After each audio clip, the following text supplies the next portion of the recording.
Ya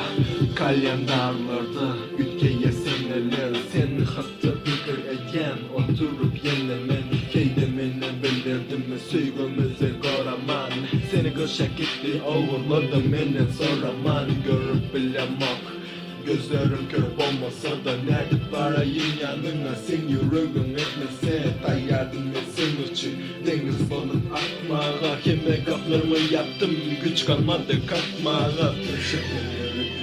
yine dolandım şu yere sebep verdi sen belen geçti sıcı günlerim seninle bezeyen başka yedim törünü hakiki erkek bir gözünüz yana takı ölünü gülkü diyen zat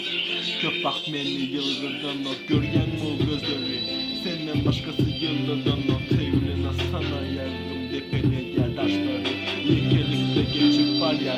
sıcı yaşlarım